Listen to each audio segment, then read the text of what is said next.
তৈরি পোশাক আর প্রবাসী আয়ের সমপর্যায়ে থেকেও দেশের অর্থনৈতিক প্রবৃদ্ধির আলোচনায় বরাবরই আড়ালে থেকে গেছে ক্ষুদ্র ঋণ খাত।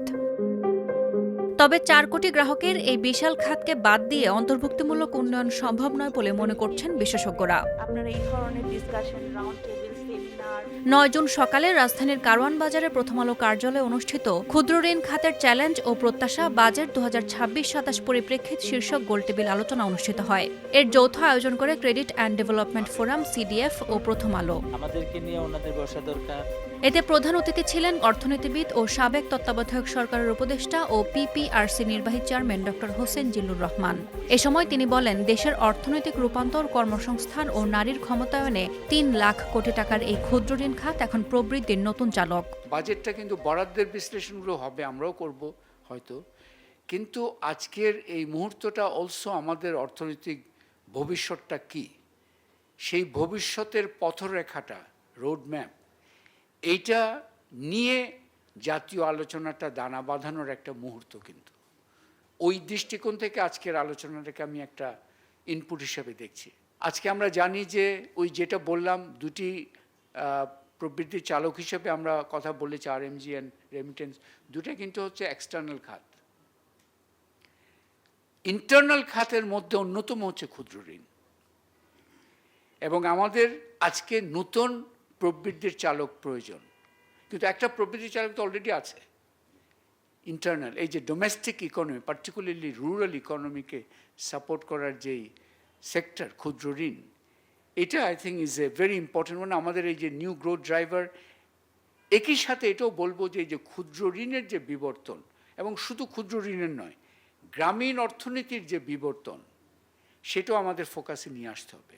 ক্ষুদ্র ঋণকে প্রবৃদ্ধির একটা চালক হিসেবে চিন্তা করাটা জরুরি। বৈঠকে গ্রামীণ অর্থনীতির আমূল পরিবর্তনের চিত্র তুলে ধরে একে নতুন গ্রামীণ অর্থনীতি হিসেবে ব্যাখ্যা করা হয়। ৭০-এর দশকের টুকটাক অর্থনীতি থেকে বের হয়ে ক্ষুদ্র ঋণ এখন বড় ব্যবসা ও গতিশীল কৃষিতে রূপ নিয়েছে বলে জানান বক্তারা। অনুষ্ঠানে বিশেষ অতিথি ছিলেন ইউসেফ বাংলাদেশের নির্বাহী পরিচালক ও সাবেক মুখ্য সচিব ড. মোহাম্মদ আব্দুল করিম। গোলটেবিল আলোচনায় credit and development forum, CDF এর চেয়ারম্যান মোর্শেদ আলম সরকার সহ অন্যান্য উন্নয়ন বিশেষজ্ঞরা এই খাতের প্রচার ও ব্র্যান্ডিং সংকটের কথা তুলে ধরেন। জিওদের যে ব্র্যান্ডিং এবং পরিচিতি, এটা সিডিএফ না করলে আর কেউ আগে আসবে না, সিডিএফ এর মাধ্যমে করতে হবে। যেহেতু এনজিওগুলো দারিদ্র্য বিমোচনে, নারীর ক্ষমতায়নে, লিঙ্গ বৈষম্য দূরীকরণে, এসডিজি অর্জনে এবং কর্মসংস্থান, সবল কর্মসংস্থান সৃষ্টিতে গুরুত্বপূর্ণ ভূমিকা রাখে। সেই জন্য আমার মনে হয় আজকের অনেকগুলো প্রস্তাব এনজিওদের সাস্টেইনেবিলিটির জন্য এবং ঋণদান ক্ষুদ্র ঋণ কর্মসূচির বৈচিত্র্যায়নের জন্য যে প্রস্তাবগুলো হয়েছে, এগুলো রেকর্ড করা আছে। আমার মনে হয় এগুলা সুনির্দিষ্ট প্রস্তাব আকারে সরকারের নলেজে আনা দরকার। এবং যেহেতু নারীর ক্ষমতায়নে সুস্পষ্ট ভূমিকা রাখছে, প্রায় 85-90% ঋণ গ্রহীত মহিলা, এবং এটা নারীর ক্ষমতায়ন এবং কর্মসংস্থানে যেহেতু সরকার বিশেষভাবে আগ্রহী, সুতরাং এই সিডিএফের মাধ্যমে এনজিওগুলোকে সহায়তা করা আমার মনে হয় সরকারের উচিত। আপনি দেখেন ব্যাংক থেকে হাজার হাজার কোটি টাকা পাচার হয়ে গেছে, আমাদের এমএফআইয়ের কোনো সিঙ্গেল উদাহরণ নাই। আমাদের এখানে 3 লক্ষ কোটি টাকার বেশি আমরা এই ইন্ডাস্ট্রিতে আছে, কিন্তু আমাদের এখান থেকে তো কোথাও টাকা যাচ্ছে না, আমরা ঋণ খেলাপি হচ্ছে না। তো এই দুইটা জায়গায় বিশ্বস্ত যে প্রতিষ্ঠানগুলো, তাদের পাশে সরকার দাঁড়ালে তো কোনো ক্ষতি নেই, বরং রাষ্ট্রের অনেক দিক থেকে সুযোগ সুবিধা বাড়বে, মানে অনেক দিক থেকে এমপ্লয়মেন্ট ক্রিয়েশনের সুযোগ থাকবে।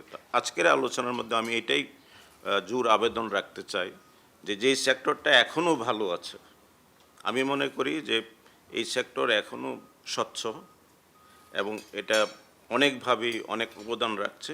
এই স্বচ্ছ সেক্টরটাকে আরেকটু এনকারেজ করার জন্য সরকার যদি বাংলাদেশ ব্যাংকের মাধ্যমে এগিয়ে আসে এবং সরকারের যে কোনো উদ্যোগে যদি আমাদেরকে ডেকে নিয়ে বসে, তাহলে আমরা সরকারকে সহযোগিতা করতে পারবো এবং করা সম্ভব। অলরেডি আমরা এটা প্রুভ করেছি যে আমরা কোনো ধরনের ঋণ খেলাপি অথবা আপনার টাকা পাচারে আমরা জড়িত না।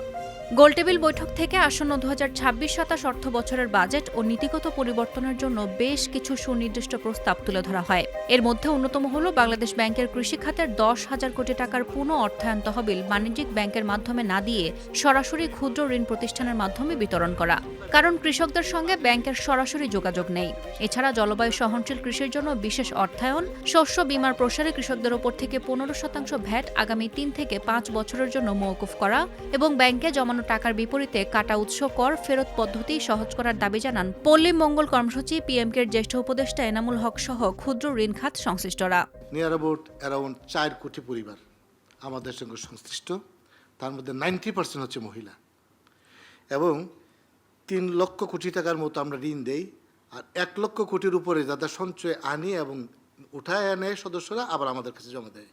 সব মিলে প্রতি বছর 4 লক্ষ থেকে 5 লক্ষ টাকার মতো কোটি টাকার মতো লেনদেন হয় আমাদের এনজিওদের দ্বারা। এখানে প্রায় 2.5 লক্ষ সদস্য গ্র্যাজুয়েট কর্মী কিন্তু এর সঙ্গে সম্পৃক্ত। এখন প্রশ্ন হলো, বাজেটের সঙ্গে এই আলোচনার সম্পর্ক কি? একটা সম্পর্ক আছে। প্রথমত হলো, যেখানে মোট জনগোষ্ঠীর 73% সার্ভিস দিচ্ছে এনজিওদের দ্বারা, দেশের বাজেট হবে 9 লক্ষ কোটি টাকার। সেই বাজেটে এই 4 কোটি মানুষের কোনো বক্তব্য থাকবে না, তাদের সম্পর্কে বাজেটে কোনো স্বীকৃতি থাকবে না, এটা হয় না। তো আমার প্রথম দাবি হলো, এই বাজেটে এনজিওদের কন্ট্রিবিউশনের একটা চ্যাপ্টার করা হোক, তারা কি কন্ট্রিবিউট করে, তার ইম্প্যাক্টটা কি, সেগুলো দিয়ে জাতীয় সংসদে উপস্থাপিত হোক এবং this should be properly recorded in the parliament. এটা হলো আমার প্রথম দাবি। সরকারের বাজেটের মূল একটা লক্ষ্য হলো সারপ্লাস জোন থেকে টাকা নিয়ে ডেফিসিট জোনে দেওয়া, এটা মূল উদ্দেশ্য। এবং আমাদের যে জোনটা মাইক্রো ক্রেডিট সেক্টর, এটা কিন্তু deficit zone, not surplus zone. তাহলে আমরা স্বাভাবিকভাবে আশা করব সারপ্লাস জোন থেকে গভর্নমেন্ট ট্যাক্সের মাধ্যমে যে টাকাটা পাবেন তার একটা অংশ এই ডেফিসিট জোনের ডেভেলপমেন্টের জন্য দিবে, এটা আমাদের বরাবরই আসে। অতএব সেই ডেফিসিট জোন থেকে আবার ট্যাক্স আদায় করা, এটা বোধহয় আমাদের বাজেটের লক্ষ্য হয় না। এবং ওখানে তো অলরেডি টাকা আমরা দিচ্ছি। তো এখানে আমাদের একটা বড় ছিল, আজকে আমাদের চেয়ারম্যান মহোদয় এবং এনাম ভাই তো সিডিএফ সম্পর্কে সব বলে দিয়েছে, আমার কিছু বলার নেই আর। এবং সেক্টর যে চ্যালেঞ্জ, আজকের যে আমাদের শিরোনাম আলোচনার খাতের চ্যালেঞ্জের প্রত্যাশায়, এখানে এই বিষয়গুলো এসেছে। তাহলে সরকারের 2টা জিনিস আমরা মেইনলি এখানে আমরা অ্যাটেনশন ড্র করছি। সেটা হলো, একটা হলো যে আপনার সারপ্লাস জোন থেকে টাকা নিয়ে ডেফিসিট জন্য দেন, আমাদের যে ফান্ড ক্রাইসিস আমরা যেটা বারবার বলি সেটা সমাধান হয়ে যাবে। নাম্বার 2 হলো, এই ডেফিসিট জোনে কোনোভাবেই যেন আমরা ট্যাক্স ইম্পোজ না করি, হোক সেভিংসের ইনকাম। কারণ সেভিংসের ইনকাম কারা পাচ্ছে? একদম প্রত্যন্ত অঞ্চলের লোয়ার লেভেলের ইনকামের মানুষগুলো পাচ্ছে। ওর উপরে আমি আবার কেন মলার উপর খড়গ চালাবো, সেটাও যৌক্তিক না। গোলটেবিল আলোচনায় বক্তারা বলেন, টেকসই ও সমৃদ্ধশালী বাংলাদেশ করতে প্রান্তিক ও গ্রামীণ মানুষের অর্থনৈতিক কর্মকাণ্ডকে মূলধারায় সম্পৃক্ত করার কোনো বিকল্প নেই। আর সেজন্যই আসন্ন বাজেটে ক্ষুদ্র ঋণ খাতকে কৌশলগত স্বীকৃতি ও জোরালো আর্থিক নীতিগত সহায়তার দাবি জানান আলোচকরা। সাদিয়া ইয়াসমিন, প্রথম আলো।